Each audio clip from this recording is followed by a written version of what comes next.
Hello, welcome back. Another day, well, another half hour for us, Yeah, and another pre-season preview. Alex, my ever-present podcasting partner, I've got to say it. here we It are wouldn't be the again. same Yeah, if I didn't, would it? it's contractually Um, obliged to say. yeah, I am. Yeah, Another and one. we are joined. We're joined with our lost member. Yeah, Some might the say the our prodigal lost, son has the returned. prodigal son has returned. Here he is, TFE, guys. TFE, our TFE is resident Chelsea back. fan, and he loves a rant as well. So, I Yeah, do. I'm ready. I'm ready today. how's things, mate? It's going good. It's going good, man. How's everything at the Send 'em Off HQ? Yeah, not bad. yeah, Not all bad. good, Trudging all along. We've good. had a bit of a break for summer, but we're Mm. back and yeah, we're ready for the new season. So Love to hear it, man. looking Love to forward hear to it. Right, let's talk Sweet. Chelsea. So last Let's season not. for Chelsea. If you could Last sum it up a season little bit. was What happened last season, bro? It feels so long ago since it's happened. What was it? Like May? It just fell off after Real Madrid. It just felt like it fell off. Like what happened in the FA? Did we lose the FA Cup or did we win that? yeah. Did we win it? Liverpool No, won it. Liverpool won it on penalties. Liverpool. Oh, and oh my god! I actually forgot that. But yeah, I was thinking like the FA Cup was the only thing we were playing for at that point, and then we lost it. It like Mason Mount penalties, like excellent, like great day for that. Yeah, I mean to be fair, it just feels like after April, genuinely like I watch every game, but it was just like it just died a death. Like finishing up front is just something that's been our biggest problem since I would say probably since Lampard. Like since that 2019-20 season, like we had Tammy and he was okay. But like Yeah, you had reserved opinions for Mr. Abraham at two different points. I've actually like if I could have it back right now, I'd take it back. But yeah, in general, just basically it just fell off after April.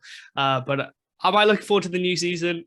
I don't know, probably not. But yeah, let's see what happens.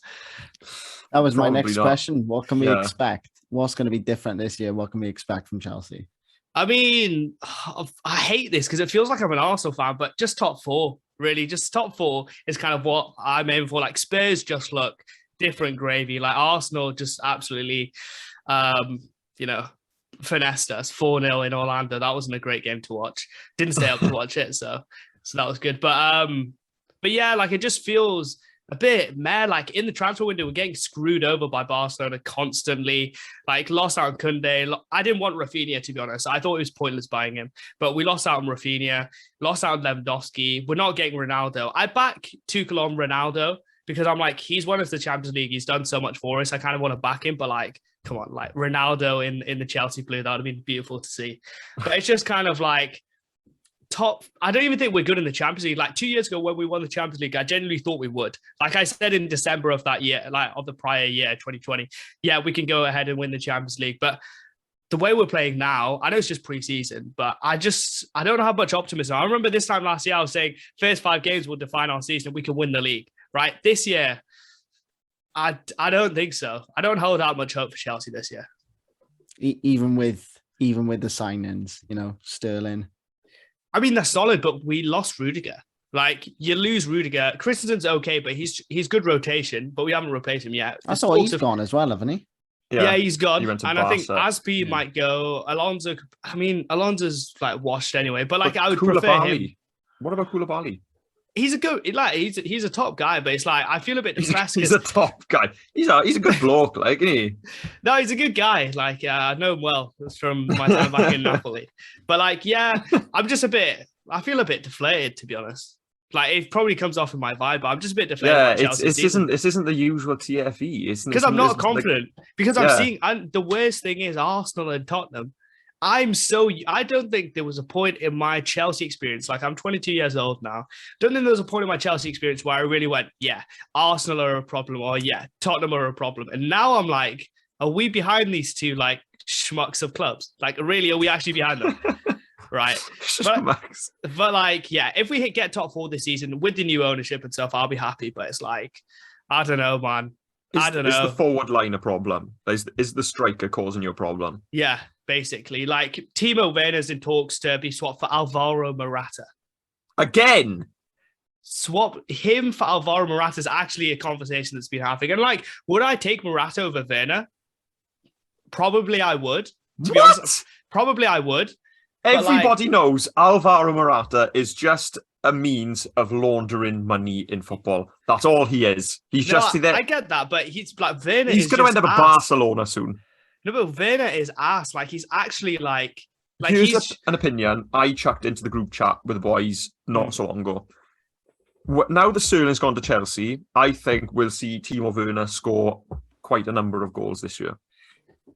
I mean, I hope so, but like, if I had to put £1 on it, I wouldn't. Like, like honestly, I genuinely wouldn't. I don't think Timo. He's a good guy. Like, he's a funny bloke. He's a good guy. But like, Havertz at the 9, bro. Like, do I think he's good with his back to goal? When he's facing the goal, yeah, I think he's pretty good, right? But like, it's like, would you put Muller up front for Bayern? Probably not. But if you put like a Lewandowski, you put an actual striker in front of him, Muller looks class. That's where I feel like Havertz could be. I don't think he'll be good at the 9. And I think we're kind of shoehorning him in. And with Sterling, it's kind of like, he's never been like a number one. Like at City, you had Jesus, you had Aguero, you had Son, you had all these players that kind of would not like, basically, if Sterling went missing, you had all these players. But now Sterling's been the number one guy. Do I hold out much hope for him? Not really. When was the last time he was the number one option for any team and was good? Like for England, he was okay, got goals in the Euros. But do I have faith in him doing it over a whole year? Probably not. Like, I just like, he's a good player. Koulibaly's a good player, but it's just like, I feel like we've definitely downgraded from last season, and all of our title like sort of rivals have got better. Like especially Man City. Man City are just like gone clear. I think that's almost been incredible. But yeah, I would say, yeah, Chelsea are, in a bad way right now. In a bad way. Who's the shining light there? The key player? Mason Mount. Yeah, it's pretty simple. Mason Mount, like his goals and assist numbers were pretty good last year, and he is a top quality player, man. And it's interesting to see, like, he's got the freedom of Chelsea really to become the main guy, and it'll be interesting to see kind of where he takes it. But can Mason Mount be your best player on a team that wins the league? That's something that I struggle to sort of like look at. I'm like, with like Liverpool, Salah is good enough to be the best player on that team to win the league. At City, Kevin De Bruyne is the best player, and he could be the best player in the league, right? Can Mason Mount be that? I don't know. And you need the other players to chip in, but Pulisic goes through purple patches. Hudson-Odoi, I don't even know what position he plays now. Timo Werner is like here and there. Havertz has like a purple patch and then goes missing. Like there's nobody there that you can hold your hat on. And then we lost Lukaku. I don't think we should have kind of got rid of him. But like that's Tuchel's choice. I back it. But like, yeah, it just feels like we just downgraded from last season. And I'm not really too excited I'm not too hopeful. I'm excited, but I'm not hopeful for next season. The irony is of what you just said there. You said, you can depend on Salah to win it for Liverpool. You can depend on De Bruyne to win it for City. You've just mentioned 2 ex-Chelsea players there. So I don't know. Is that the problem? Are Chelsea just, was it just a profit thing? Are we going to see a bit of a turnaround now with the new owners? I like how you worded that question. I like how you like kind of segued into that, because I was like, where the hell is he going with this? But I mean, with the new owners, they've made the signings, right? So they actually put their neck out for Koulibaly. They put their neck out on Sterling. Like these are smart signings. Like there was talk of Neymar. Like we basically linked with everybody. Do I think we'll do well under the new ownership? Like time will tell, really. Like I don't think it'll be as good as Abramovich, because Abramovich was like, for me, the best owner like of a football club that you can have as a football fan. But I don't know. It just, if we can pull Fofana out the bag, if we can pull out like a left-sided centre-back out the bag, and if we can pull out a striker, like I know I said I backed Tuchel on Ronaldo, but would I take Ronaldo at this point? It's a sticky one. Like I'm like 60% no, but 40% yes. And as the season starts, and if we start missing chances, that 40% is going to go up and up and up. Yeah, definitely. I can see what you mean. I can see why. I mean, it's Ronaldo. So like, yeah, it's Ronaldo. exactly. Yeah. But then like, do you want? I think bringing him in now will almost be like the way United did it last year, where they've sort of got to shoehorn him in just because he's one of the best ever. Yeah, and it doesn't necessarily suit the plan and suit the game. Suit what the coach wants to do. Yeah, I kind of get you in that. We've asked everybody this. I love the answers to this one. Who's the sort of underrated player, that sort of unsung hero in Chelsea's squad this season, do you think? It's kind of tough, that, because obviously like everyone always says Kovacic, right? But I think like he's so mainstream now, it kind of. Let me have a think. Like, I don't think Chilwell ever got the props he ever deserved, really, even when he was good last season or the season before that. Attackers are just so like up and down. Like I love Ziyech, but he's too up and down for me to even say that. I'd say probably Mason Mount because he doesn't get as much love as what he deserves. But there's nobody in the Chelsea side that I think is consistent enough to be like said like, yeah, he's genuinely unsung, he's genuinely underrated. Like Thiago Silva, I think he's probably the best. I think he's the best centre back in the league, to be honest. That's my personal opinion. I think he's better than Van Dijk. So I would say maybe Thiago Silva, but like I know that's probably Chelsea bias. But whenever I watch him, I'm just like, yeah, there's nobody getting past him. Like he's been, apart from that game against West Brom, first game of his Chelsea career, I really haven't seen him do too much wrong. So yeah, I'd probably say if I unsung hero, I'd say Thiago Silva. Yeah, Okay, fair enough. Interesting.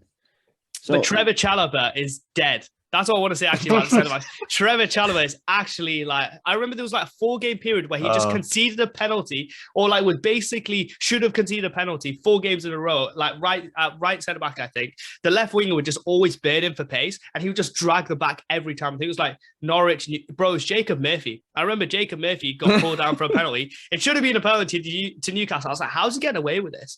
So it'll be interesting to see his sort of trajectory at Chelsea. Like, I just did that for the soundbite, so you can have like me saying thank you. He's dead. Yeah, but like, it's interesting to see kind of where he goes. But why are we relying on Trevor Chalobah? Like, I don't think he's that good. Like, yeah.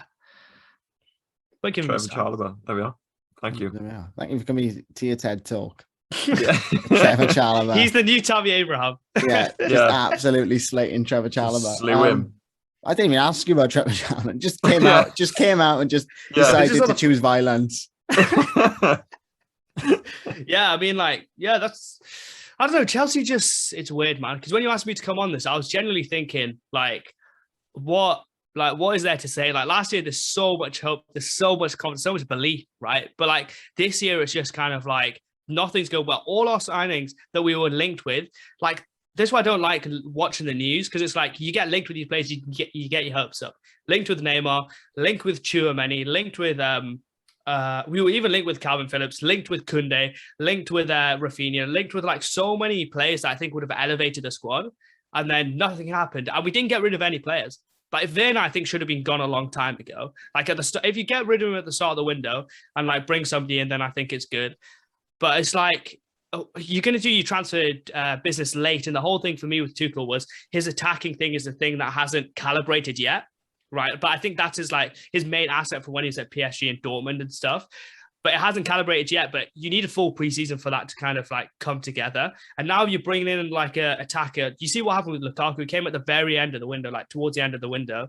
And then like he never really bedded in. I know Lukaku was a bit of like was a bit dead basically anyway. But like, yeah, it's like if you're going to do business, do it early. Like even with Darwin Nunez, I wouldn't have wanted him, but at least they got him in early. You know what I mean? Yeah. It's like this, at least some organization. But then again, I have to caveat that with we're under new ownership. So like, of course, there's going to be teething problems. So I'll take a year of teething problems for like glory, like going forward, to be honest. Yeah. There's a range of emotions going on. It's a transition one, I think, this year. For I think that's true. As long as we don't fall out of the top four, man. If we fall out of the top four, I'll be like, because I know that'll be Arsenal and Tottenham above us, and that's just like horrible. Like, as a Chelsea fan, that's just horrible to think they're better than you. Like, yeah. Like even Tottenham, I'm scared that they might actually go and do like something ridiculous. Like, I don't want to say the words because I don't want to sort of like put it into the universe, but I'm scared. I'm scared a little bit. I really think Tottenham might challenge this year. I've said it. I've been laughed at a couple of times. Said it, but I don't think. I think the wheels will fall off by February, March. Inshallah, man. Inshallah. Like we can only pray for that, but like we can actually say that. we can only pray for that. But like I think that's gonna happen. No, like Conte, Kane, Son, bloody they're so even Kulusevski, bro. Like, even Kulusevski's sick. Like I don't know. I'm worried. I'm worried. All right. With all that in mind, what would be considered dreamland for TFE and Chelsea this season? I mean, like winning every trophy. Like that's always that's always dreamland for Chelsea. But like to not be a dick on your show, like what is dreamland for Chelsea? Like That's kind of like in range, right? Is that what you talk about? Like sort of in range, In like range, the top of the yeah. like your ceiling. Oh my god, what even is the ceiling of this team?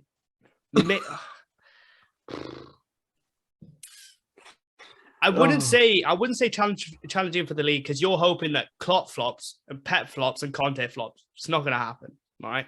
So I'm going to say ceiling is probably like if we can seriously challenge, like get up to 90 points. That I feel like there's a world in which that happens. There's not a world in which we win the Champions League. I don't think we're cut out for that. You lose Rudiger. I think that's too big. I think that's way too big of a thing, too big of a like loss. And the squad depth is gone down a little bit. And then obviously like winning a cup, like we bottled it against Liverpool twice, couldn't like put away. The biggest thing was we couldn't convert our chances, and we brought in nobody that can. I mean, Sterling can kind of, but like. Did he score in the Euro final? No. Has he scored in like finals for City? No. Like in the Champions League final against us, who went missing. I don't mean to talk bad about my guy now, but like I don't have any attackers that I'm like, yeah, this is the guy who's gonna like get us up. Like Diego Costa, I knew he was gonna win us like a final or like or like win you a game, but we don't have that now. So ceiling, I think, is seriously challenging for the title, maybe getting deep in the Champions League, and yeah, that's kind of where we're at. I don't think there's a world in which Chelsea win the league. That's what I'll say. Okay. Are you willing to put a prediction on it? Chuck us a number for where they're finishing the league. Where are Chelsea going to finish? What, like realistically, or just like being like a biased Chelsea fan? Give us a prediction. Give us a prediction. It's hard to say because the transfer window isn't over. But at this point of the transfer window, I'd say. What would I say actually? I would say because Arsenal, I think, are going to flop anyway, actually. So it's just Tottenham really that I'm worried about. I'm going to go third in the Premier League, and I'm going to say we get to the quarterfinals of the Champions League and we lose against a team that potentially we should beat, like a Barcelona or like Atletico Madrid. That would be my prediction. And I don't think do we win a domestic title? Yeah, let's screw it. Let's go for it. We'll throw in like a league of side. Like we'll throw in we'll just sprinkle one of those in because we do win titles. So I'll say third in the Premier League. I'll go quarters in the Champions League. We lose in a tie we should win, and then win a Carabao Cup. Let's go for it. Carabao Cup. Yeah, perfect. There we are. TFE, always a pleasure, mate. Always a pleasure. Oh, good having you back. It's been a while. It's been too long. Thanks for having me, guys. We've missed you. It's been too long. Too long. Anyway, best of luck for the season. Do you wanna tell people where they can find you on social media, or you've just told us you don't post anymore? Yeah. I mean, I don't post on socials anymore. So go subscribe to the Send Them Off podcast and go give them a follow and give them a rating. I think that rate us 5 stars. Yeah, rate them 5 stars, man. Even Alex Sam's parents, support the guys. Just come on, man. Go support them. Yeah, so just all traffic to Send Them Off podcast. There we are. Sorted. Our biggest hype man. Pleasure as always, mate. And we hope you're not too disappointed by the end of the season. Yeah. With Chelsea. I feel so entitled. I'm like, third is so bad. And getting to the quarters is so bad.